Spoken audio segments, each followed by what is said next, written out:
21শে August হামলায় খালেদা জিয়া ও তারেক রহমান জড়িত বললেন প্রধানমন্ত্রী। হামলার পর বেড়েছে বিভাজন, দুর্বল হয়েছে বিএনপি।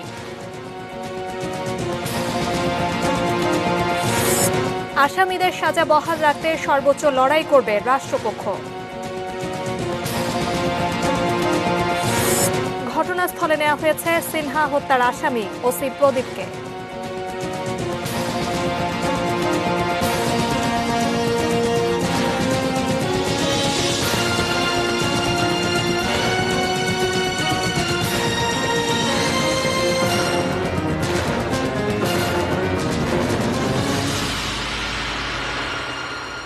দেখছেন এটিএন নিউজ। দুপুর 3টা নিউজ আওয়ারে আপনাদের সাথে আছি আমি জান্নাতুন নাহার জাকিয়া। এতক্ষণ সংবাদ শিরোনামগুলো শুনছিলেন। VSL angle channel HB VSL Bikrampur steel limited. Bangabandhu অ্যাভিনিউয়ে আওয়ামী লীগের সমাবেশে 2004 সালের 21শে আগস্ট চালানো হয়েছিল ভয়াবহ গ্রেনেড হামলা। দলীয় সভানেত্রী শেখ হাসিনা সহ শীর্ষ নেতৃত্বকে শেষ করে দিতে সেদিন ছোড়া হয়েছিল গ্রেনেড। প্রকৃত আসামিদের আড়াল করতে সাজানো হয়েছিল জজ মিয়া নাটক। দীর্ঘ আইনি প্রক্রিয়া শেষে 2018 সালে আদালত সাবেক স্বরাষ্ট্র প্রতিমন্ত্রী লুৎফুজ্জামান বাবুর সহ 19 জনকে মৃত্যুদণ্ড ও বিএনপি ভারপ্রাপ্ত চেয়ারপারসন তারেক রহমান সহ 19 জনকে যাবজ্জীবন কারাদণ্ড দেন। আমাদের এবারের আয়োজন 21শে আগস্ট গ্রেনেড হামলা নিয়ে।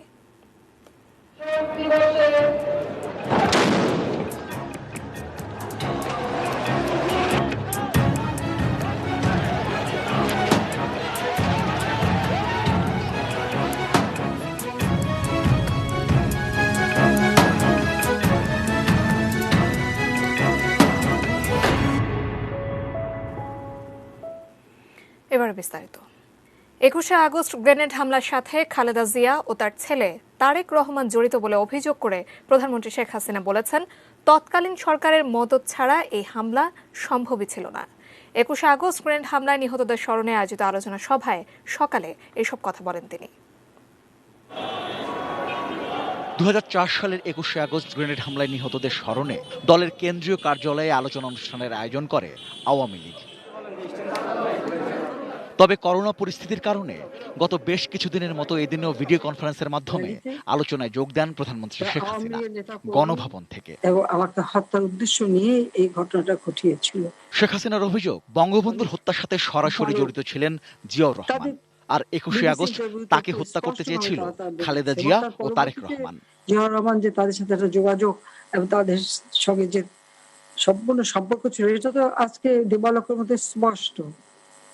আর তারই স্ত্রী খালেদা জিয়া সে ক্ষমতায় আসে, আর ক্ষমতায় পরবর্তী এসেই এই 21শে আগস্ট গ্রেনেড হামলা ঘটায় এবং এর সঙ্গে তার ছেলে তারেক রহমান যে জড়িত, সেটা তো ওই যারা এই ষড়যন্ত্রে জড়িত তাদেরই তো কথায় বের হয়ে এসেছে। হামলাকারীদের নির্বিঘ্নে পালিয়ে যাওয়ার সুযোগ করে দিয়েছিল খালেদা জিয়া সরকার, আলামত নষ্ট করেছিল, বন্ধ করেছিল বিচারের পথ, এমন মন্তব্য করলেন প্রধানমন্ত্রী। 21শে আগস্ট গ্রেনেড হামলার পূর্বে খালেদা জিয়ার বক্তৃতা ছিল যে শেখ হাসিনা প্রধানমন্ত্রী তো দূরের কথা, বিরোধী দলের নেতাও কোনোদিন হতে পারবে না।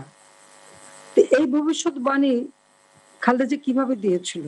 কারণ তাদের চক্রান্তই ছিল যে আমাকে তারা হত্যা করে ফেলবে, তাহলে তারা আমি কিছুই হতে পারবো, এটাই তাদের চক্রান্ত ছিল।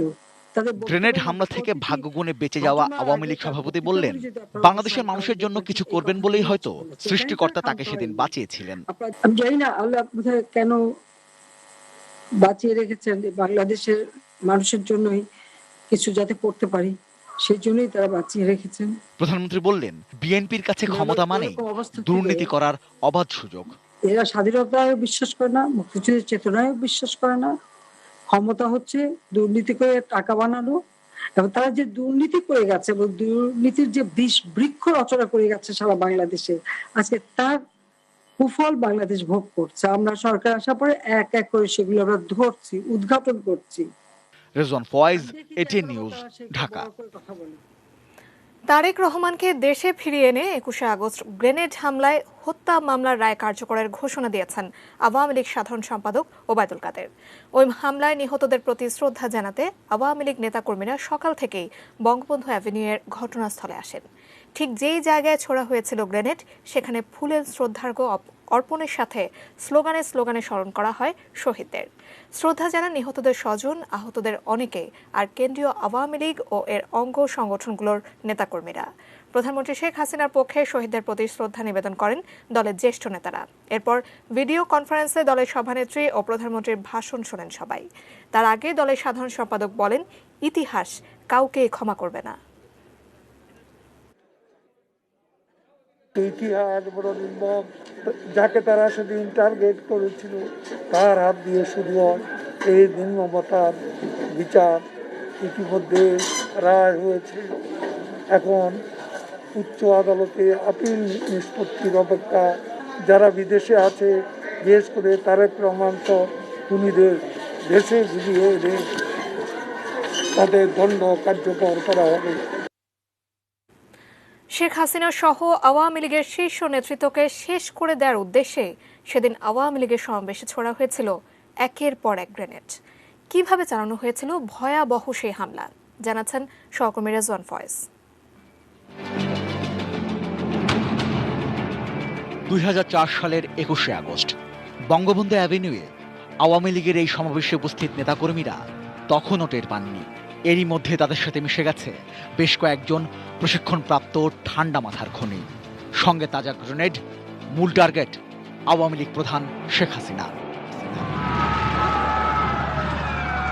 ওর মধ্যে খবর আসছে যে নাই, এর মধ্যে আপার গাড়িটা আসলো। আমি এখানে দাঁড়ানো দেখে আপার সমস্ত শরীরে, শাড়িতে, মুখে চোখে রক্ত ভরা।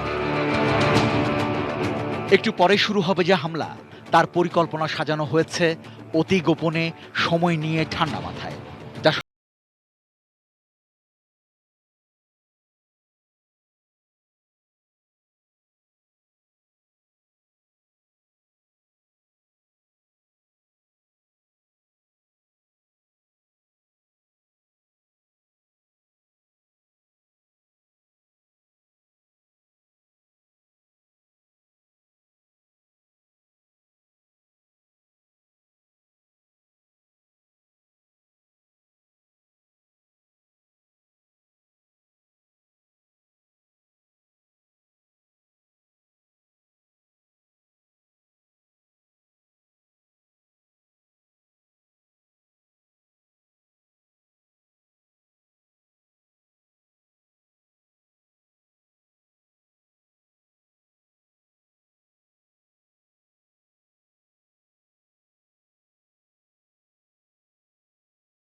এরপর অন্য জঙ্গিরাও গ্রেনেড ছোড়া শুরু করে। একে একে 11টি গ্রেনেড এসে পড়ে সমাবেশের উপর। প্রথম গ্রেনেডটি বিস্ফোরণের পর মঞ্চের সামনের অংশ ফাঁকা হয়ে গেলে শেখ হাসিনা সহ আওয়ামী লীগের শীর্ষ নেতাদের মৃত্যু নিশ্চিত করতে সেখানে দ্বিতীয় গ্রেনেডটি ছোড়ার কথা ছিল জঙ্গি বুলবুলের। তবে প্রথম গ্রেনেডের বিস্ফোরণের পরই মানুষের ছোটাছুটিতে মাটিতে পড়ে যায় সে। শেষ পর্যন্ত বুলবুলের আর গ্রেনেড ছোড়া হয়নি। পরে ভয় পেয়ে গ্রেনেডটি মাটিতে ফেলে পালিয়ে যায় সে। ধরা পড়ার পর হামলাকারী জাহাঙ্গীর তার জবানবন্দিতে বলেছেন, তার প্রথম গ্রেনেডটি ছোড়ার পর রক্তাক্ত মানুষের চিৎকার আর ছোটাছুটিতে ভয় পেয়ে তিনি আর পরের গ্রেনেডটি ছুটতে পারেননি। হামলা শেষে জঙ্গিরা যার যার মতো পালিয়ে যায়। সম্ভবত তারা ধরেই নিয়েছিল হামলায় শেখ হাসিনার মৃত্যু হয়েছে। তাই তো হামলার পর আহসানুল্লাহ কাজল মোবাইল ফোনে মুফতি হান্নানকে জানিয়ে দেয় অপারেশন সাকসেস। তবে গ্রেনেড হামলা শুরুর পরই মঞ্চে থাকা আওয়ামী লীগের নেতাকর্মীরা মানব ঢাল তৈরি করে রক্ষা করেন শেখ হাসিনাকে। যদিও মঞ্চ থেকে গাড়িতে ওঠার সময় আওয়ামী লীগ সভাপতিকে লক্ষ্য করে বেশ কয়েক রাউন্ড গুলিও ছোড়া হয়েছিল। শেখ হাসিনাকে স্পর্শ করতে না পারলেও সেই বুলেটে প্রাণ হারান তার দেহরক্ষী মাহবুব। ভাগ্যগুণে শেখ হাসিনা সেদিন বেঁচে গেলেও ঘাতকদের গ্রেনেড কেড়ে নেয় 24টি তাজা প্রাণ। আহত চিরতরে পঙ্গু করে দেয় আরো কত শতকে। Rezwan Foyez, ATN news, Dhaka. কখনো সংশ্লিষ্টদের পক্ষ নেয়া কিংবা শুরু থেকেই দায় এড়ানো, রাজনীতির পাড়ায় আস্থার সমীকরণে দুর্বল হয়েছে বিএনপি। 21 আগস্ট হামলা বিভেদ রেখা এঁকে দিয়েছে দেশের দুই রাজনৈতিক মতেরও।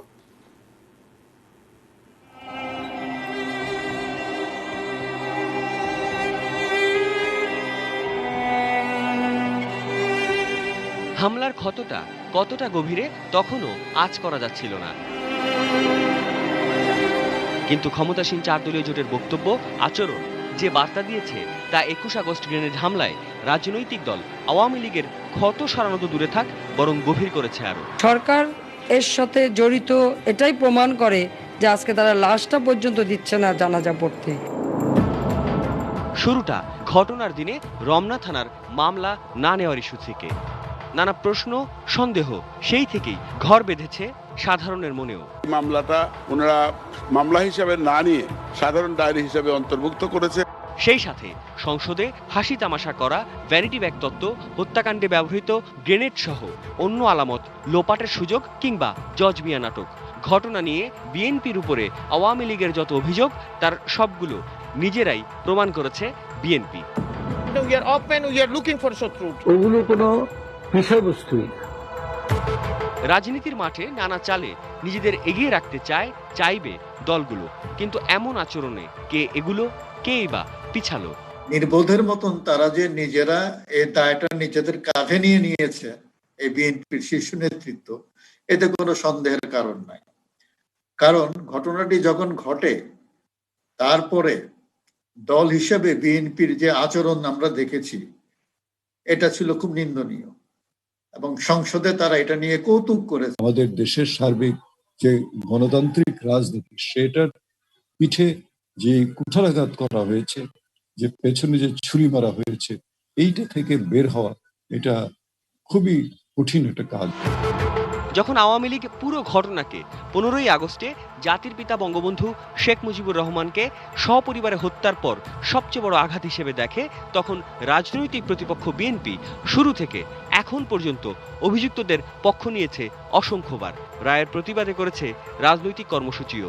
এই রায় রাজনৈতিক উদ্দেশ্য প্রণোদিত, দেশব্যাপী বিক্ষোভ কর্মসূচি পালন করবে। তাদের পক্ষ থেকে বলা হয় এটি একটি রাজনৈতিক মামলা, তাদেরকে রাজনৈতিকভাবে হ্যারাস করা হচ্ছে, কিন্তু কথা হচ্ছে যে ওই সময়ের আচরণটি কিন্তু তাদের বিপক্ষে। এই ইস্যুতে দেশের পাশাপাশি আন্তর্জাতিক মহলে যখন বিএনপি সরকার কিংবা দল হিসেবে নেতিবাচক ইমেজ কামিয়েছে, তখন আওয়ামী লীগ এই ইস্যুতে ঘরে বাইরে দুই দিকে গিয়েছে যোজন যোজন। এই যে পারস্পরিক বিশ্বাস, আস্থা নষ্ট হয়ে গেল, এটা শুধু আওয়ামী লীগের নয়, সারা দেশের জন্যই ক্ষতি।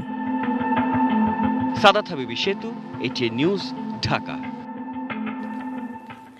21 আগস্টের গ্রেনেড হামলা মামলার রায়ে বিএনপির ভারপ্রাপ্ত চেয়ারম্যান তারেক রহমান সহ যাবজ্জীবন সাজাপ্রাপ্ত আসামিদের সাজা যেন হাইকোর্টেও বহাল থাকে, সেজন্য সর্বোচ্চ আইনি লড়াই করবে রাষ্ট্রপক্ষ। এই মামলার ডেথ রেফারেন্সের শুনানির জন্য প্রধান বিচারপতি যেন দ্রুত বেঞ্চ ঠিক করে দেন, সে বিষয়েও রাষ্ট্রপক্ষ চেষ্টা করবে। আরও জানাচ্ছেন সহকর্মী জাবেদ আক্তার। 2004 সালের 21 আগস্ট আওয়ামী লীগের সমাবেশে গ্রেনেড হামলা মামলার পেপার বুক বিজি প্রেস থেকে সুপ্রিম কোর্টে পৌঁছেছে গত রোববার। 16 বছর আগের ওই চাঞ্চল্যকর ঘটনার মামলায় বিচারিক আদালতের দেওয়া রায়ের বিরুদ্ধে আসামিদের আপিল ও ডেথ রেফারেন্স এখন হাইকোর্টে শুনানির অপেক্ষায়। Death reference, appeal, jail appeal, মামলার রায় ও যাবতীয় নথির সমন্বয়ে তৈরি হয় পেপার বুক। এখন এই পেপার বুক সুপ্রিম কোর্টের সংশ্লিষ্ট শাখা যাচাই বাছাই করে চূড়ান্ত করবে। এরপর প্রধান বিচারপতি তা শুনানির জন্য বেঞ্চ নির্ধারণ করে দেবেন। এই মামলাটা শুনানি অগ্রাধিকার ভিত্তিতে হবে এটা আমরা মনে করি এবং সেই ব্যাপারে আদালতের কাছে আমরা প্রার্থনা করব। আমরা প্রস্তুত আছি অগ্রাধিকার ভিত্তিতে না করে দীর্ঘদিন পর্যন্ত যে মামলাগুলো বিচারের অপেক্ষা আছে সেই মামলাগুলো দ্রুত বিচার করা উচিত। একমাত্র মুফতি হান্নানের স্বীকারোক্তি ছাড়া অন্য কোনো সাক্ষ্য প্রমাণ ছিল না। তারপরও সাজা হয়েছে।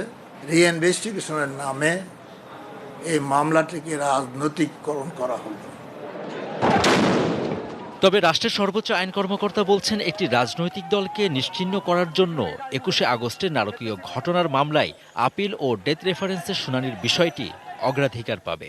এই হত্যাকাণ্ডগুলো তো নিশ্চয়ই কোনো ভূতে করে যায়নি। একটা রাজনৈতিক দলকে নিশ্চিহ্ন করে ফেলার জন্য যে আক্রমণ, এটা সাধারণভাবে একটা বাচ্চারও বুঝতে অসুবিধা হয় না, অন্য রাজনৈতিক দলেরই করেছে এটা।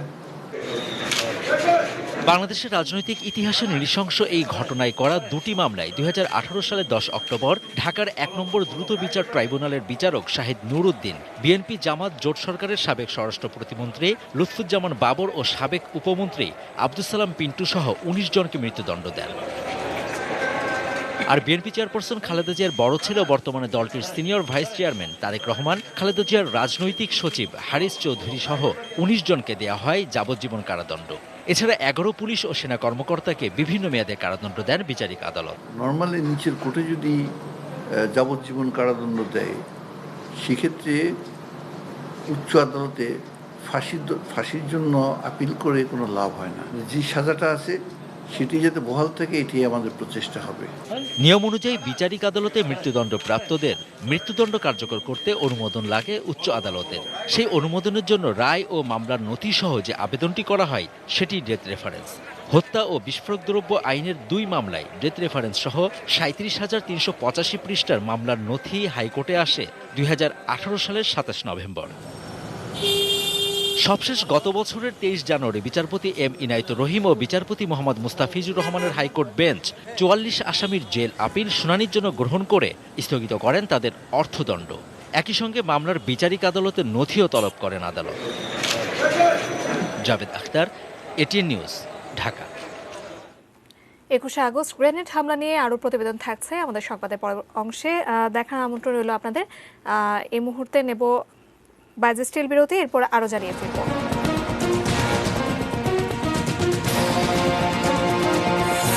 5 মাস পর আজ খুলেছে বান্দরবানের পর্যটন কেন্দ্র।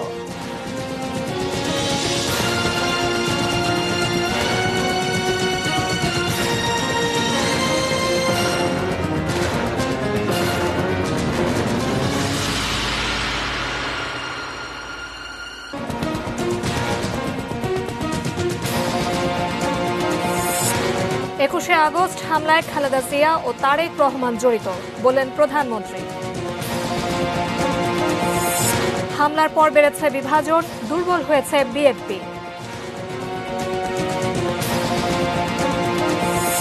আসামিদের সাজা বহাল রাখতে সর্বোচ্চ লড়াই করবে রাষ্ট্রপক্ষ।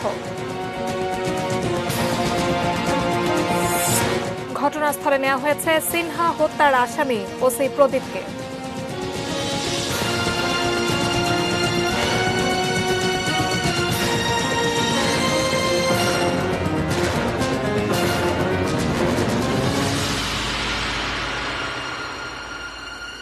দর্শক, বিরতি পর আপনাদের আবারও স্বাগত জানাচ্ছি দুপুর 3টা নিউজ আওয়ারে। এতক্ষণ সংবাদ শিরোনামগুলো শুনছিলেন। এবারে সিনহা হত্যা প্রসঙ্গ। অবসরপ্রাপ্ত মেজর সিনহা মোহাম্মদ রাশেদ খান হত্যার বর্ণনা শোনার জন্য বরখাস্ত হওয়া ওসি প্রদীপ সহ 3 জনকে ঘটনাস্থলে নেওয়া হয়েছে বলে জানিয়েছেন র্যাবের অতিরিক্ত মহাপরিচালক কর্নেল তোফায়েল মোস্তফা সরোয়ার। দুপুরে টেকনাফের শামলাপুরে ঘটনাস্থল পরিদর্শনে গিয়ে তিনি এই কথা জানান। রিমান্ডে থাকা মূল 3 আসামি সাবেক ওসি প্রদীপ কুমার দাস, বরখাস্ত হওয়া ইন্সপেক্টর লিয়াকত আলী ও এসআই নন্দ দুলালকে শামলাপুরে নিয়ে যায় তদন্ত দল। র্যাবের 7 দিনের রিমান্ডে চতুর্থ দিনে তদন্তকারী কর্মকর্তার কাছে ঘটনাস্থলেই হত্যার বিবরণ দেওয়ার কথা রয়েছে আসামিদের। এর আগে গত রাতে মেজর সিনহার সহযোগী শিপ্রা দেবনাথের জব্দ করা ইলেকট্রনিক ডিভাইস সহ বিভিন্ন আলামত আদালতের নির্দেশে র্যাবের কাছে হস্তান্তর করা হয়েছে।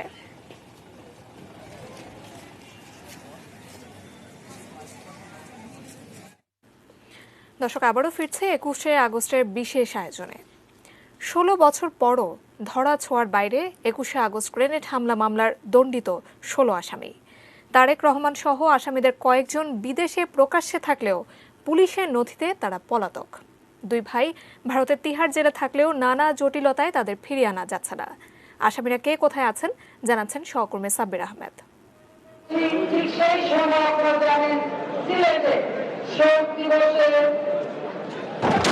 বর্তমান প্রধানমন্ত্রী ও তৎকালীন বিরোধী দলীয় নেতা শেখ হাসিনার কিলিং মিশন 2004 সালের 21 আগস্টের গ্রেনেড হামলা। বর্বরচিত এই হামলায় হত্যা ও বিস্ফোরক আইনে 2 মামলায় 52 জনের বিরুদ্ধে অভিযোগ আনা হয়। এর মধ্যে মানবতা বিরোধী মামলায় জামাতের সেক্রেটারি জেনারেল আলী আহসান মোহাম্মদ মুজাহিদ এবং গ্রেনেড হামলা মামলায় শীর্ষ জঙ্গি মুফতি হান্নান ও জঙ্গি শহীদুল আলমের ফাঁসি হওয়ায় তাদের এই মামলা থেকে বাদ দিয়ে 2018 সালের 10 অক্টোবর 49 আসামির বিরুদ্ধে রায় দেন আদালত। এর মধ্যে কারাগারে আটক 25 আসামি, জামিনে আছে 8 জন, বাকি 16 আসামি এখনো পলাতক।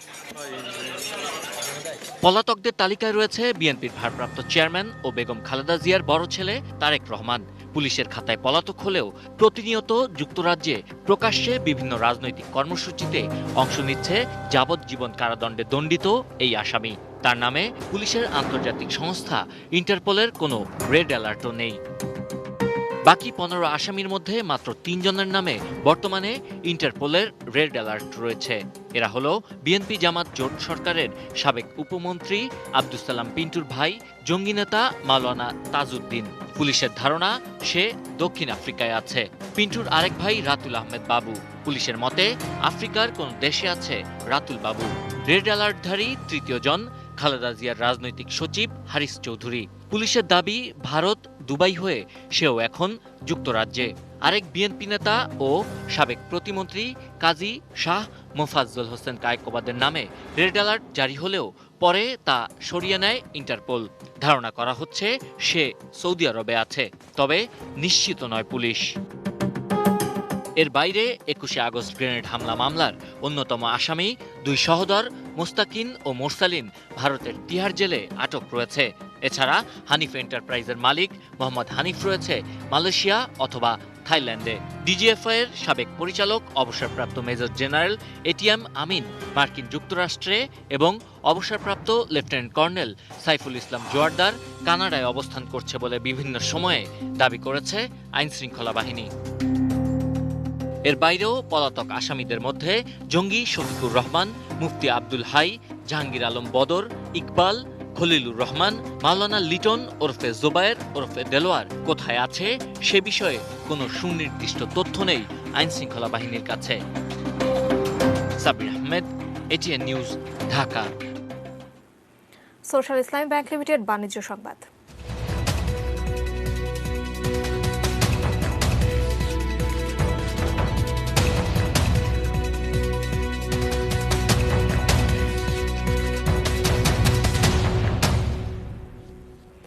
করোনার কারণে দীর্ঘ 5 মাস বন্ধ থাকার পর আজ খুলে দেওয়া হচ্ছে বান্দরবানের সকল পর্যটন কেন্দ্র। বৃহস্পতিবার দুপুরে জেলা প্রশাসকের কার্যালয়ে জরুরি বৈঠকে এই সিদ্ধান্ত নেওয়া হয়। দেশে করোনা সংক্রমণ বেড়ে যাওয়ায় গত 22 মার্চ থেকে লকডাউন করে সকল পর্যটন কেন্দ্র এবং হোটেল মোটেল বন্ধ করে দেয় প্রশাসন। জেলা প্রশাসক মোহাম্মদ দাউদুল ইসলাম জানান, সংক্রমণ অনেকটা কমে আসায় শর্ত সাপেক্ষে এবং স্বাস্থ্যবিধি মেনে পর্যটন কেন্দ্র ও হোটেল মোটেলগুলো খুলে দেওয়ার সিদ্ধান্ত নেওয়া হয়েছে। তবে পরিস্থিতির দিকে নজর রাখা হবে। করোনায় হোটেল, মোটেল ও রেস্টুরেন্ট দীর্ঘদিন ধরে বন্ধ থাকায় বড় ধরনের অর্থনৈতিক বিপর্যয়ে পড়েছেন জেলার পর্যটন নির্ভর পেশাজীবীরা। মেটাল প্রেজেন্স কৃষি সংবাদ, সুজলা সুফলা।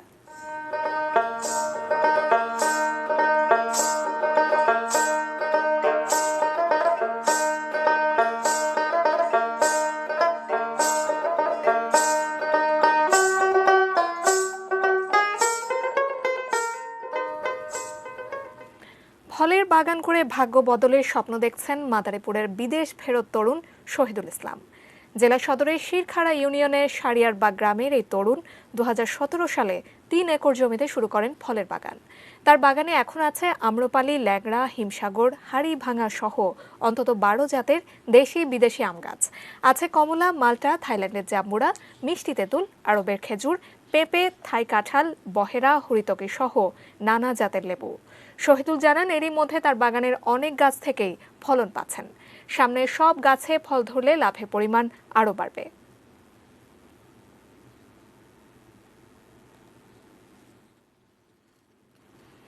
নিউজ আওয়ারে এ পর্যায়ে আবারও সময় হলো বাইজেস্টিল বিরতি নেয়ার, এরপর আরও যা থাকছে।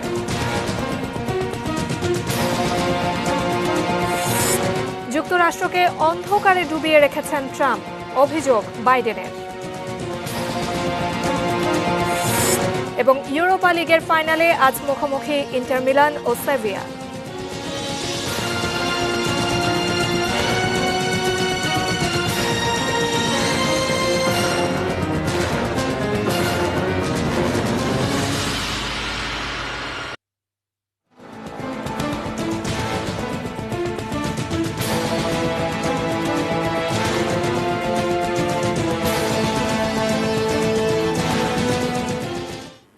বিরতির পর আবার স্বাগত 3টা নিউজ আওয়ারে।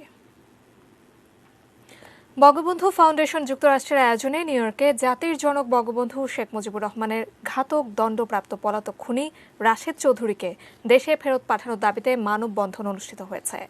স্থানীয় সময় বৃহস্পতিবার জ্যাকসন হাইটসের ডাইভার্সিটি প্লাজায় মানববন্ধনে উপস্থিত ছিলেন প্রবাসী বাংলাদেশিরা। অনুষ্ঠানের শুরুতেই 21 আগস্ট নিহত শহীদদের প্রতি শ্রদ্ধা জানিয়ে নীরবতা পালন ও তাদের আত্মার মাগফিরাত কামনা করে দোয়া করা হয়। সভাপতির বক্তব্যে সংগঠনের সাধারণ সম্পাদক আব্দুল কাদের মিয়া বলেন, ঘাতক চক্র বঙ্গবন্ধুকে হত্যা করে স্বাধীনতার চেতনা এবং ধর্ম নিরপেক্ষ বাংলাদেশকে ধ্বংস করতে চেয়েছিল। এরই ধারাবাহিকতায় ভয়াল 21 আগস্ট গ্রেনেড হামলা করা হয়, যার উদ্দেশ্য ছিল বাংলাদেশকে নেতৃত্ব শূন্য করা। তিনি বলেন, প্রকাশ্য দিবালোকে রাজনৈতিক সমাবেশে এ ধরনের নারকীয় হত্যাযজ্ঞ পৃথিবীর ইতিহাসে নজিরবিহীন। এবারে দেশের বাইরের খবর।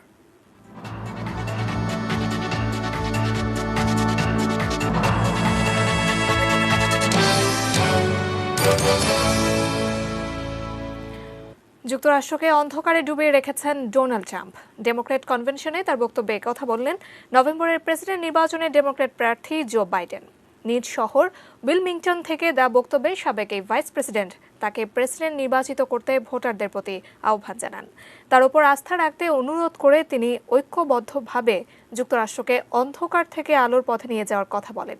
বাইডেন আরও বলেন, খারাপটা নয়, বরং মার্কিনীদের শ্রেষ্ঠ কিছু উপহার দেবেন তিনি। জনমত জরিপে 74 বছর বয়সী প্রেসিডেন্ট ট্রাম্পের থেকে এগিয়ে আছেন 77 বছরের বাইডেন।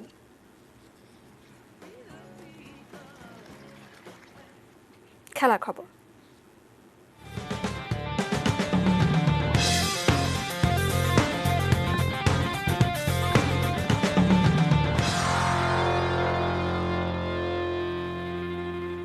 ইউরোপা লিগের শিরোপার জন্য আজ রাতে লড়বে ইন্টার মিলান ও সেভিয়া। ম্যাচটি শুরু হবে বাংলাদেশ সময় রাত 1টায়।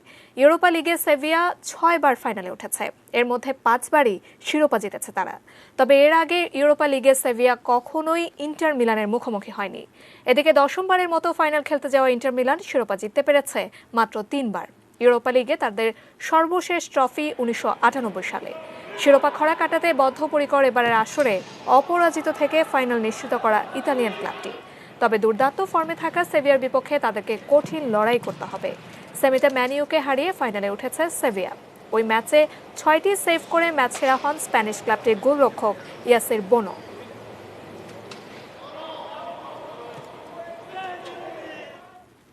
শেষ করবো 3টা নিউজ হওয়ার তার আগে এক নজরে সংবাদ শিরোনামগুলো জানিয়ে দিচ্ছি আরো একবার। 21শে আগস্ট হামলায় খালেদা জিয়া ও তারেক রহমান জড়িত বললেন প্রধানমন্ত্রী। হামলার পর বেড়েছে বিভাজন, দুর্বল হয়েছে বিএনপি। আসামিদের সাজা বহাল রাখতে সর্বোচ্চ লড়াই করবে রাষ্ট্রপক্ষ। ঘটনাস্থলে নেওয়া হয়েছে সিনহা হত্যার আসামি ওসি প্রদীপকে। 5 মাস পর আজ খুলেছে বান্দরবানের পর্যটন কেন্দ্র। যুক্তরাষ্ট্রকে অন্ধকারে ডুবিয়ে রেখেছেন ট্রাম্প, অভিযোগ বাইডেনের। এবং ইউরোপা লিগের ফাইনালে আজ মুখোমুখি ইন্টার মিলান ও সেভিয়া।